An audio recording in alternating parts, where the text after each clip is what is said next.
Boa tarde a todos. De início, a Igreja Quarta Turma dá as boas-vindas à eminente doutora Priscila Boaroto, que vem atuar nessa Igreja Quarta Turma na qualidade de procuradora do trabalho. É com muita honra que a recebemos. Estamos muito felizes com a sua presença aqui. E seja muito bem-vindo.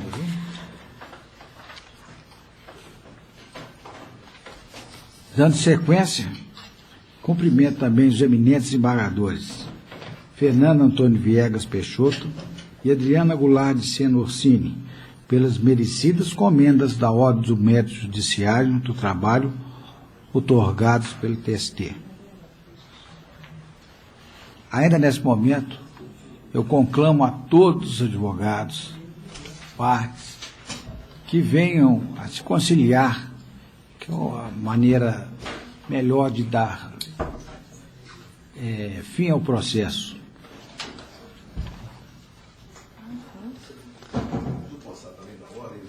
Ah, pois não. Com a adesão da OAB, com a nossa adesão também, senhor presidente, fazemos nossas as palavras de Vossa Excelência em todos os aspectos, então, as boas-vindas à excelentíssima procuradora, os nossos parabéns e congratulações pela comenda muito merecida aos nossos desembargadores, né, e também conclamando a todos que pensem e realizem ações no sentido da conciliação. Isso. Então, como eu venho nas sessões anteriores, sempre pedindo, conclamando a todos os advogados e partes que venham se avir, porque acaba a res dúbia, não há decisão imposta, uma decisão conciliada. Então, um acordo é melhor para todos. Então, o fim princípio da Justiça do Trabalho é conciliar. Não é sem razão que antes chamava Junta de Conciliação e Julgamento. É poder, dever do juiz tentar de todas as formas envidar todos os esforços no sentido que as partes venham se a vir, para pôr cobro ao conflito intersubjetivo das partes.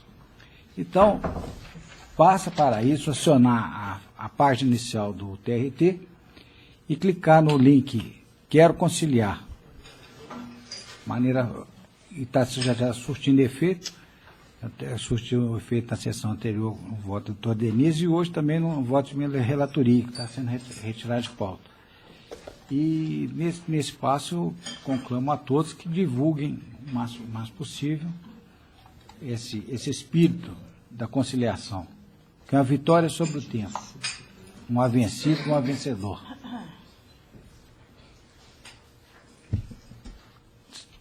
Por nessa ordem de ideias, tudo determina a retirada da pauta o processo. Que número?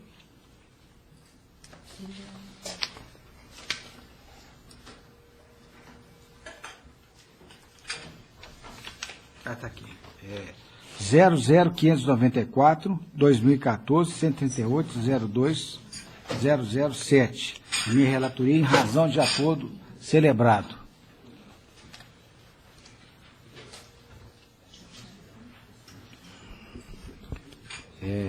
Havendo quórum legal, invoca a proteção divina e declara aberta a sessão ordinária da quarta turma deste egrégio tribunal relativa ao dia 27 de julho de 2016. Lida e aprovada a ata da sessão anterior. A seguir, proclamo o resultado unânime dos votos atinentes aos embaixos de declaração, tanto aqueles derivados dos processos físicos, quanto aqueles oriundos do PJE, na forma das conclusões expostas pelos eminentes relatores. Quem estiver a favor, entregar ou encarregar de tal mistério. Sendo certo que o doutor Miguel está querendo saber a conclusão do ED número 265, 213, 025. Tá, de relatoria. Paula Campelli, doutora Luciana. Tá. Isso. 2013.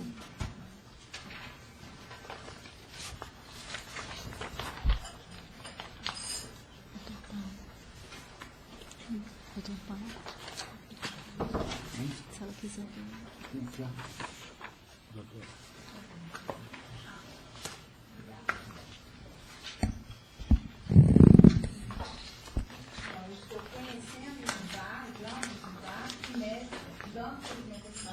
Prestar esclarecimentos no que se refere à exclusão da proibição de extensão de contratações profissionais da área de saúde, da COP Saúde, bem como para sanar os erros materiais e retificar a fundamentação do acordo, fixando prazo de 120 dias após a intimação dessa decisão, para que a SES cumpram as obrigações de fazer e não fazer, constantes da referida decisão. E a folha 8.846 versos, para constar como revisora a excelente juíza convocar Maria Cristina de Cacheta, unanimemente negando o provimento da concentração do autor.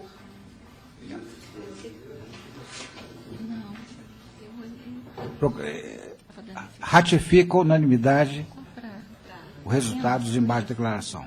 Está mudando. Ao pregão na forma regimental.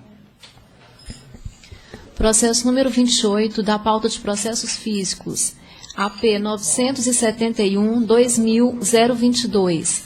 Relatora juíza convocada Maria Cristina Diniz Caixeta. Votam desembargadora Denise Alves Horta e o desembargador Paulo Chaves Correia Filho. Inscrito Dr. Luciano Sérgio Ribeiro Pinto, pelo agravante, ausente.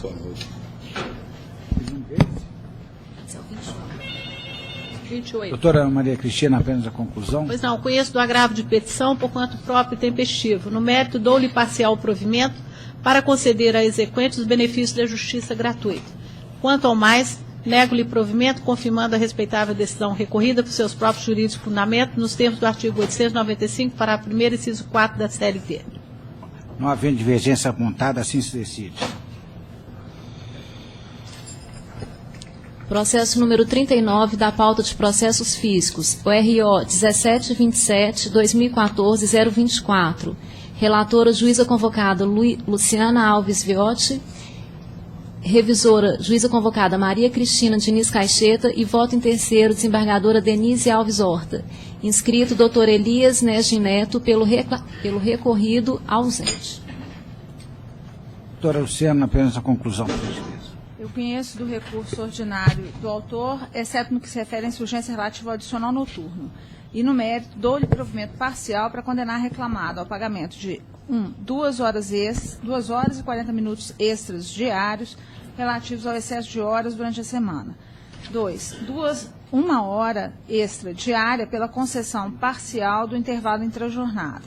3. 44 horas extras mensais decorrentes do desrespeito ao intervalo interjornada. 4. Reflexo das horas extras em repouso semanal remunerado, aviso prévio, férias, terço, férias, 13º salários, FGTS com a indenização de 40%.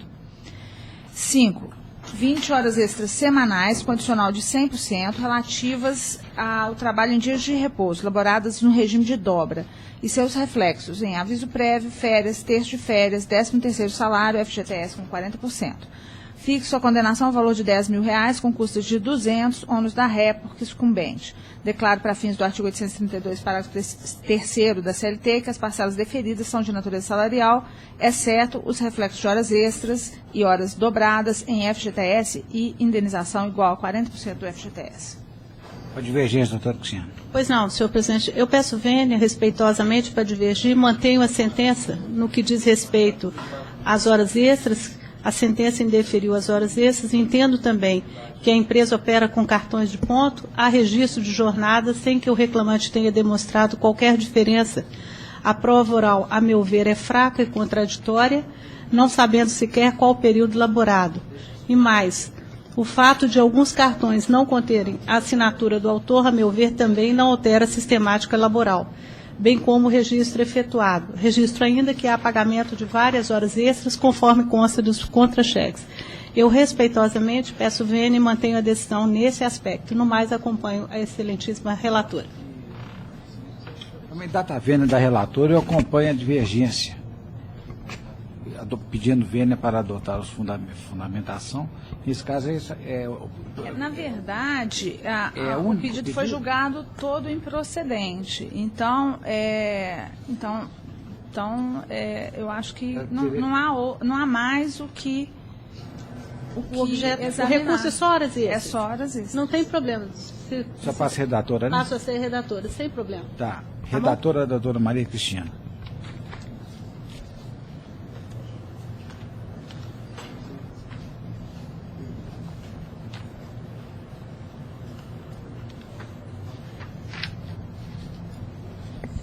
Processo número 44 da pauta de físicos, 2272-2013, 134. Relatora, juíza convocada Luciana Alves Viotti, revisora, juíza convocada Maria Cristina Diniz Caixeta e voto em terceiro, desembargadora Denise Alves Horta. Inscrito doutor Miguel Henrique Valadares, presente.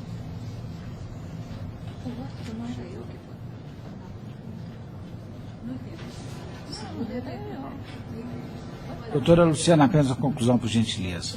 Eu conheço do agravo de petição da executada e, no mérito, dou-lhe provimento para autorizar a compensação dos valores pagos a título de FGTS nos montantes de R$ 104,36 e R$ 198,32, conforme extrato de folhas 25. Custas pela agravante no importe de R$ 44,26. Tem interesse em fazer uso da palavra, doutor? Apenas pedir que a proposta de voto da eminente relatora seja seguida pelos demais julgadores. Excelência. Está certo.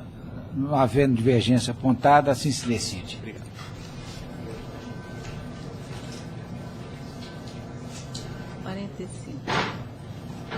Mede. Processo número 45 da pauta de físicos, 2328-2013-006. Relatora, juíza convocada Luciana Alves Viotti, revisora, juíza convocada Maria Cristina Diniz Caixeta e voto em terceiro, desembargadora Denise Alves Horta. Inscrito doutor Marco Antônio Oliveira Freitas, presente. Luciana, apenas a conclusão. Eu conheço os recursos ordinários e, no mérito, nego provimento ao recurso da ré. Dou provimento ao recurso do autor para excluir da respeitável sentença a determinação de compensação do adicional de insalubridade e reconhecer o direito do autor à garantia provisória de emprego, determinando o pagamento de a. 90 dias de salário com reflexos em férias, acrescidas de 1/3, 13º salários e FGTS acrescido da indenização de 40%. B. Multa do artigo 477, parágrafo 8º da CLT. C. 10 horas por semana, acrescidas do adicional de 80%, calculadas com um divisor 120 e reflexos em repousos semanais remunerados, 13º salários, férias acrescidas de 1/3, aviso prévio e FGTS acrescido da indenização de 40%. D. Multas normativas, 3 no total, no importe de 20% do salário do obreiro cada uma. Fixo novo valor à condenação de R$ 70 mil, com diferença de custas de 400 pela ré. Declaro, para fins do artigo 832, parágrafo 3º da CLT, que as parcelas deferidas são de natureza salarial, exceto a indenização do período de estabilidade, a multa do artigo 477, parágrafo 8º da CLT e o reflexo das horas extras em férias indenizadas, texto constitucional sobre essas férias, FGTS e indenização igual a 40% do FGTS. Tem interesse em fazer uso da palavra, doutor? Poderia esperar algum voto divergente, excelência? Não havendo divergência... Senhor presidente, excelência revisora, por favor.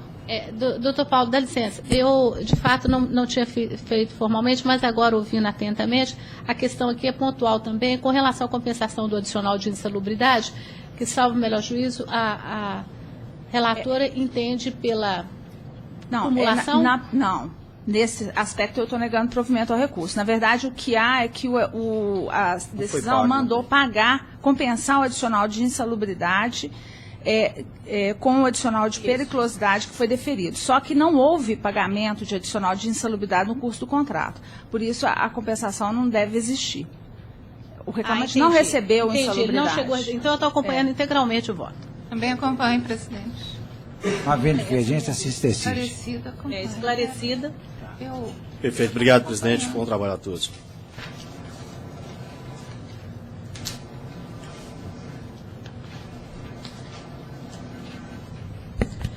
Processo número 10 da pauta de processos físicos, 45-2015-111. Relatora desembargadora Denise Alves Horta, revisor desembargador Paulo Chaves Correia Filho e voto em terceiro, juíza convocada Luciana Alves Viotti. Inscrito, Dr. Muscapere Almeida Soares, ausente. Doutor Denise, apenas a conclusão. Eu estou conhecendo o recurso interposto pelo reclamante, no mérito, negando-lhe provimento e mantendo a decisão recorrida. Não havendo divergência apontada, assim se decide.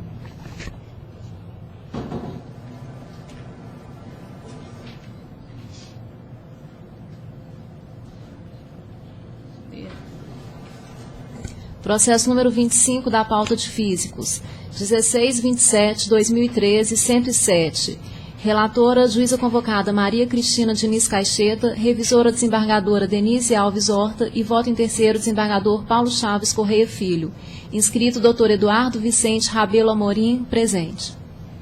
Doutora Cristina, apenas a conclusão. Rejeito a preliminar de não conhecimento, arguída em contraminuta e conheço do agravo de petição. No mérito, nego-lhe provimento, custas no importe de 44,26 na forma legal. Quer fazer outra Senhor palavra? presidente, poderia aguardar eventual voto de divergência? Não há divergência apontada, mesmo após a... Assim se decide. Obrigado. Boa tarde, bom trabalho.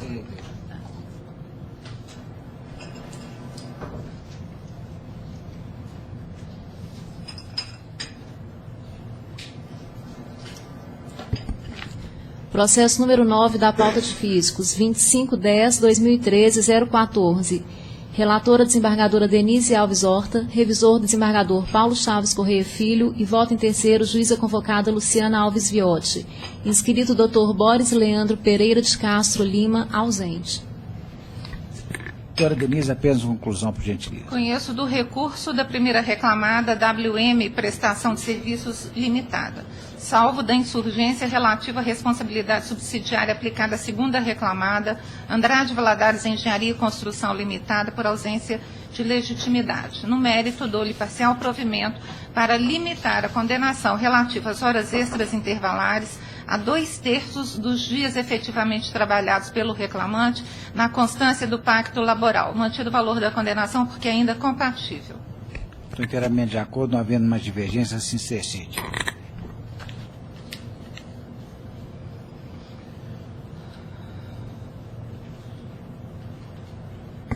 Processo número 1 da pauta de físicos. Processo 3, 2016, 106. Relatora desembargadora Denise Alves Horta, revisor desembargador Paulo Chaves Correia Filho e voto em terceiro, juíza convocada Luciana Alves Viotti. Inscrito, doutor André Luiz Maia Seco, ausente. Doutora Denise, apenas a conclusão. Conheço do agravo de petição interposto pelo exequente. No mérito, dou-lhe provimento para determinar o prosseguimento da execução de seu crédito em face da executada Tecnosolo Engenharia S.A. Custas no valor de R$ 44,26 pelas executadas. Não havendo divergência apontada, assim se decide. Concluídos os processos de sustentação oral, tem mais?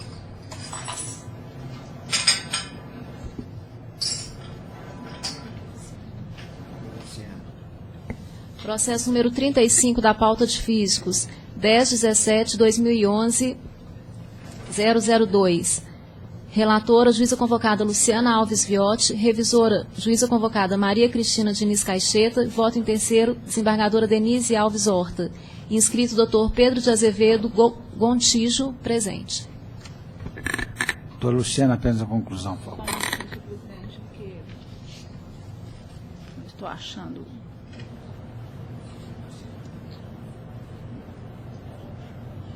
Eu conheço dos recursos ordinários interpostos, exceto quanto à arguição de nulidade da sentença suscitada no recurso adesivo do autor, e no mérito, nego-lhes provimento. Tem interesse em fazer uso da palavra, doutor? Excelência, eu gostaria de ouvir eventual voto divergente.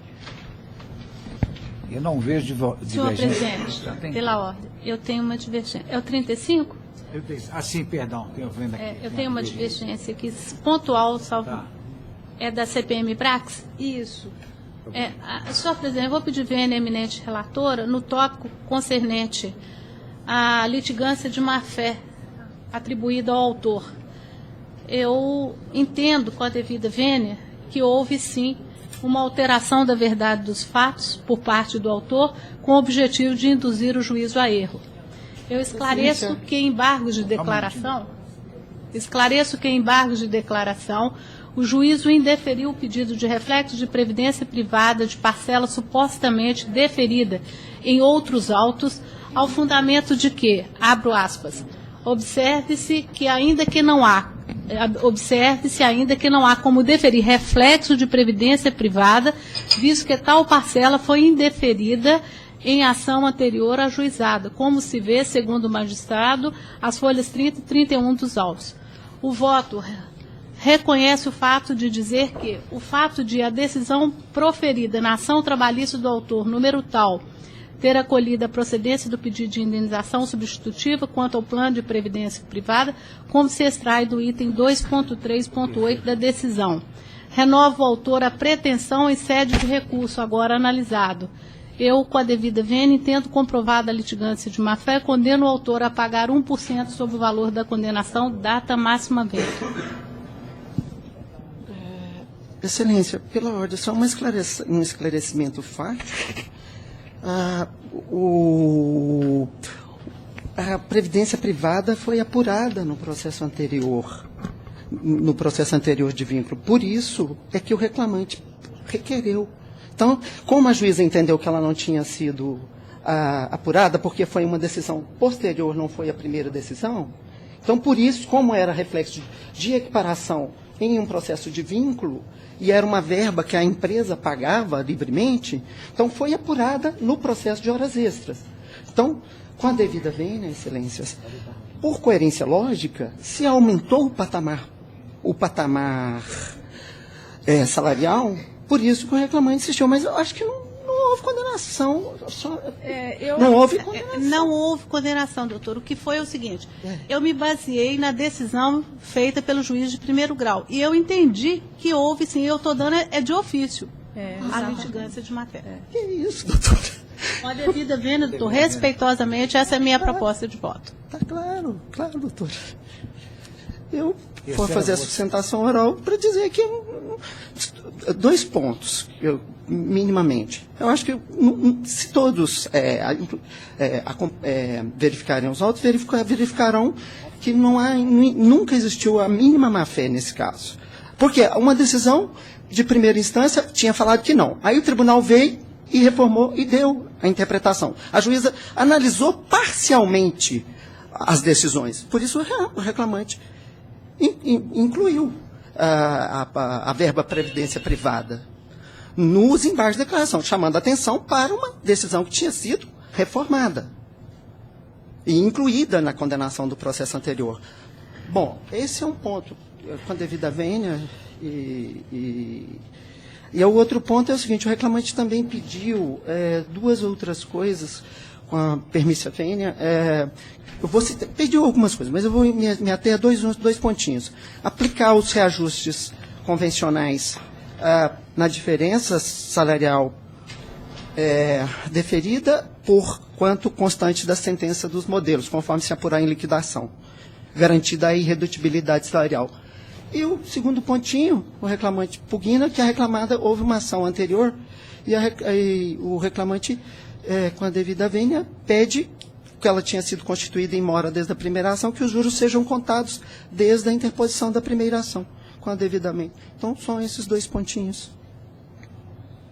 Devolvo a palavra do em relação à questão da má-fé, a decisão é clara no sentido de que a parcela foi indeferida na ação anteriormente ajuizada. Eu achei que o reclamante estava no limite da atuação dele, mas entendi aqui que não era de aplicar a pena de ofício. Então, peço vênia à doutora revisora, mas mantenho a minha proposta na forma como ela foi feita, sem esse acréscimo.